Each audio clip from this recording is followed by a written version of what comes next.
Cordiales saludos a usted que me ve y me escucha. Gracias por haber pulsado en el canal Desde mi punto de vista. Soy Constantino de Miguel, periodista internacional durante muchos lustros y ahora libérrimo y libertario comentarista de la actualidad internacional. El 11 de marzo se cumplirá un año desde que oficialmente la Organización Mundial de la Salud declarara que estamos en la pandemia del coronavirus. Sabemos que el COVID-19 ya andaba pululando por medio planeta desde por lo menos diciembre de 2019, pero los prebostes de la OMS prefirieron ocultarlo a la comunidad internacional. Ese organismo no fiscalizado de la ONU obedeció a la jerarquía comunista china que presionó a la incompetente nomenclatura de Ginebra para que hablara de epidemia, mas no de pandemia. Pues bien, un año después, hace algunas semanas, los más competentes técnicos sanitarios de la OMS lograron por fin permiso de Pekín para viajar a Wuhan y allí se encontraron con que las autoridades chinas cooperaron a regañadientes, pastoreando al grupo de la OMS por mercados y laboratorios, pero prohibiendo que la prensa internacional les acompañase.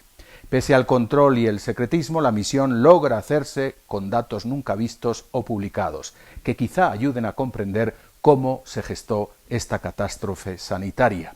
Lo llamativo de ese periplo vigilado es que los medios de comunicación chinos aprovecharon para lanzar una campaña masiva de propaganda en la que aseguran que el COVID-19 en realidad es un virus importado que entró en alimentos congelados provenientes del extranjero.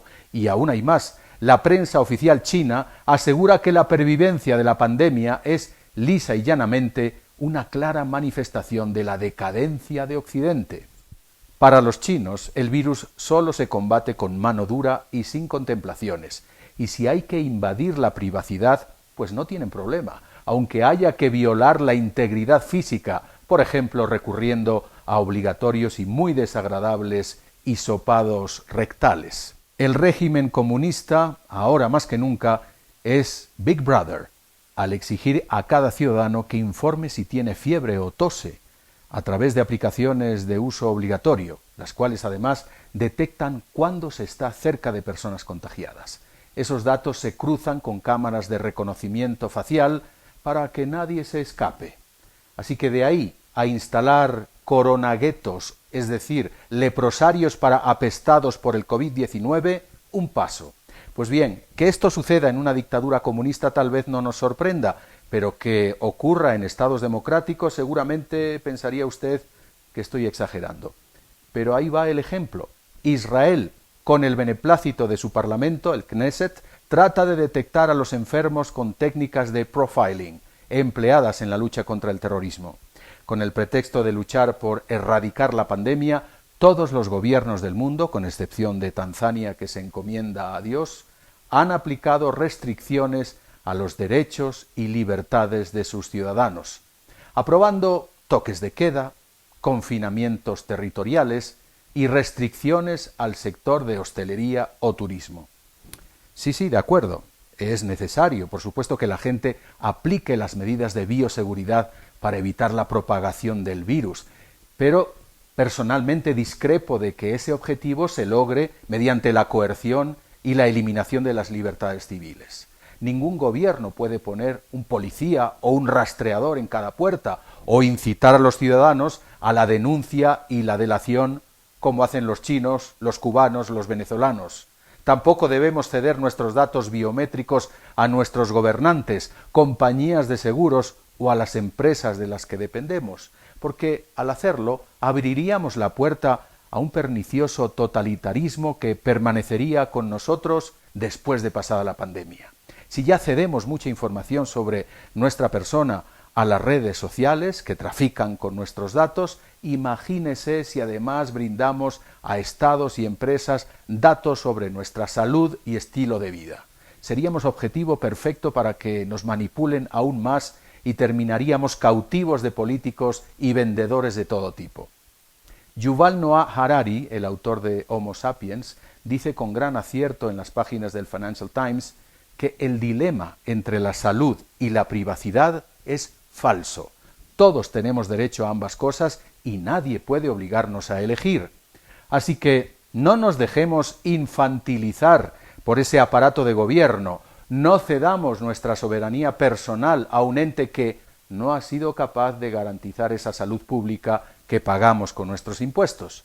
No nos dejemos tampoco asustar por sus campañas intimidatorias al prodigarse en estadísticas de muertos e infectados, al amenazarnos con multas y cierre de negocios y actividades. Ese camino ya ha provocado la ruina económica y el desempleo, además de sumir en la depresión y el desamparo a millones de personas, a las que no se les ofrece otra vía de ganarse la vida. Los gobiernos permiten los comicios electorales, en América Latina hay 16 este año, o toleran la actividad en centros comerciales, entidades bancarias y, por supuesto, en delegaciones y ministerios oficiales. En todos estos lugares las aglomeraciones son inevitables. Sin embargo, el gobierno prohíbe el entretenimiento, los eventos deportivos, el cine, el teatro o los gimnasios, a pesar de que haya circulación de aire en esos lugares y a pesar de que los gimnasios también contribuyen a la salud y a la resistencia inmunitaria. Entonces, ¿dónde está la coherencia? ¿Qué lógica perversa o qué supina estupidez se esconde detrás? ¿Es torpeza? ¿Incompetencia? ¿O quizá tengamos que pensar que los estados bajan la cabeza ante grandes grupos económicos, ante su propio becerro de oro llamado burocracia estatal, pero hace la vida imposible a pequeñas empresas, o sea, hoteles, restaurantes, teatros, etc.? Basta ya de arbitrariedades, de caprichos y ocurrencias de funcionarios públicos que no han logrado parar la pandemia. Basta ya también de propalar otro falso dilema: economía o salud. La economía y el comercio son necesarios porque dan trabajo, que es la base también de la salud física y mental. Así que, si estimamos la libertad y el progreso económico, no caigamos en esas sutiles trampas. Reflexionemos y tomemos decisiones bien informadas, porque el mejor guardián de la salud colectiva no es el Estado, somos nosotros mismos. En Corea del Sur o en Singapur, el dinero público se destina a campañas inteligentes que conciencian a la población sobre la bioseguridad, al tiempo que se pone a disposición de la gente aplicaciones para monitorear de forma voluntaria y anónima la propagación de la enfermedad. Por lo tanto, nada de coerción, sino más bien seducción y educación para que los ciudadanos interioricen un cambio de comportamiento necesario. Y esto porque, como ya anticipan los científicos, el coronavirus no se irá de nuestras vidas, se convertirá en algo endémico y a pesar de que la vacuna reducirá el número de casos y la mortalidad, no nos libraremos fácilmente de él. Tal vez tengamos que resignarnos a seguir llevando mascarilla y aplicarnos alcohol por años y años, porque esta no será la última epidemia. Los virus mutan y se recrean y multiplican en ese caldo de cultivo que hemos creado en el planeta, producto de un medio ambiente deteriorado y un exceso demográfico. Al final siempre habrá gente inconsciente, descuidada, insolidaria, irresponsable y sucia. Tendremos que rechazar esas conductas mientras coexistimos con ellos y debemos emplear la educación y los medios de comunicación para convencerles de que llevar mascarilla debe ser algo como llevar zapatos, de que en la cola de un supermercado lo educado no solo es saludar a la cajera, sino distanciarse de ella y de otros consumidores. Tal vez el virus nos ha hecho el favor de ayudarnos a descubrir no solo lo irrelevantes y torpes que son los estados, incapaces de proveer UCIs en cantidad suficiente, sino que además han revelado aún más lo que ya sabíamos, que son nido de corruptos y aprovechados que no dudan en traficar con la salud. En Ecuador, por ejemplo, el dinero del contribuyente se ha despilfarrado pagando comisiones escandalosas, coimas y sobornos a funcionarios y comerciantes sin escrúpulos por proveer de mascarillas, alcohol y oxígeno a los hospitales públicos. En Perú, los políticos y sus familiares han sido los primeros en la cola para vacunarse, ignorando a las poblaciones vulnerables. O en otros países como Venezuela se vacuna primero a los que tienen el carnet del partido.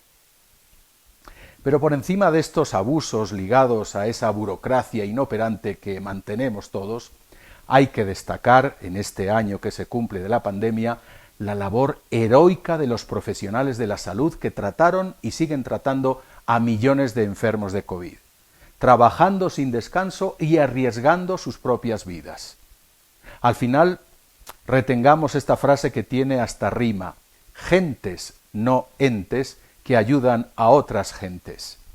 Aplaudir también el milagro de la ciencia que en menos de un año ha logrado presentar vacunas que nos permitirán acorralar al maléfico virus. 150 millones de dosis ya se han administrado y subiendo. Nunca se logró tanto en tan poco tiempo. Ahora queda la utópica tarea de llevar ese remedio a los 7.800 millones de habitantes de este planeta. Sin embargo, según dice The Economist, si en los países ricos muchos no querrán vacunarse, en los países pobres el 85% de la población no tendrá vacunas a disposición hasta el año 2023 por lo menos. Y ello no solo por los costes asociados, la delicada logística a causa de la cadena de frío, sino por la falta de cooperación internacional. Aquí de nuevo algunos estados nos ponen la zancadilla porque, como demostró China, no comparten información, se niegan a comunicar sus avances y descubrimientos o se dedican a acaparar sus equipos médicos, respiradores y fármacos. Se necesita, por lo tanto, mayor solidaridad entre los estados y el convencimiento de que, a pesar de la vacuna y las medidas, el COVID-19, como dijimos arriba, será endémico y vivirá con nosotros igual que la gripe, la varicela o el sarampión. No podemos tolerar que para evitar la muerte nos arruine la vida. También un falso dilema. La emergencia sanitaria tendrá que suavizarse tarde o temprano y los gobiernos deberán levantar esas inútiles barreras a las que está sometida el 90% de la población mundial para que la economía y la sociedad vuelvan a florecer. Muchas gracias.